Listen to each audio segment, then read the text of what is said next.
حضرت عائشہ رضی اللہ تعالی عنہا سے مروی ہے کہ جب تم اپنی مجلس کو اچھا بنانا چاہو تو حضرت عمر ابن خطاب رضی اللہ تعالی عنہ کا ذکر کثرت سے کیا کرو۔ پھر آپ فرماتی ہیں کہ ہم ایک مرتبہ محصب میں ٹھہرے ہوئے تھے، ایک سوار آیا، جب وہ ہم سے اتنا قریب ہو گیا کہ ہم اس کی آواز سن سکیں تو اس نے کہا، کیا مدینہ میں ایک شہید کے بعد زمین و آسمان کی چمک باقی رہے گی؟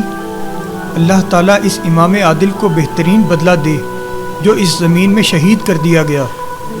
اس امام عادل نے کچھ امور طے کیے تھے، ابھی ان کی کلیاں نہ کھلنے پائی تھیں کہ ان پر آفتیں آ گئیں۔ اس امام عادل نے تقوی اور نیکی کے ساتھ انصاف پھیلایا اور صاف ستھرا دین پیش کیا۔ جو بھی آدمی سوار ہو کر کل کیے ہوئے کی تحقیق کرنا چاہتا ہے تو اس کو اس امام عادل کا کردار آگے ملے گا۔ مراد یہ ہے کہ اس کا ماضی و حال دونوں یکساں خیر والے ہیں۔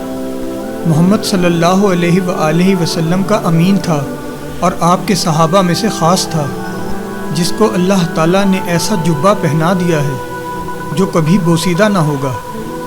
حضرت عمر تقوی و طہارت، عدل و انصاف کے پیکر تھے۔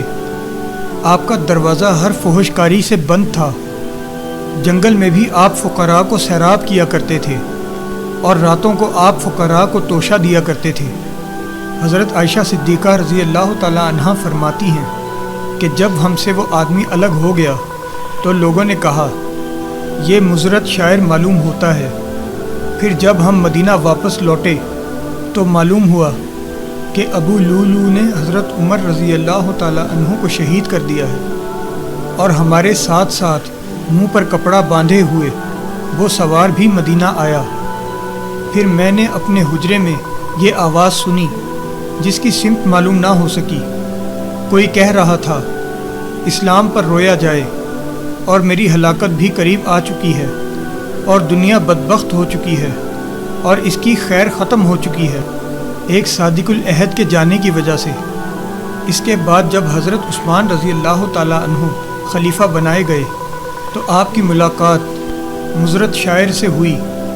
آپ نے اس سے دریافت کیا کہ کیا تو نے یہ اشعار کہے ہیں؟ اس نے جواب دیا کہ میں نے آج تک ایسے اشعار نہیں کہے۔ حضرت عائشہ رضی اللہ تعالی عنہا فرماتی ہیں کہ پھر ہم نے گمان کیا کہ کسی جن نے حضرت عمر رضی اللہ تعالی عنہ پر مرثیہ کے طور پر یہ اشعار کہے ہوں گے۔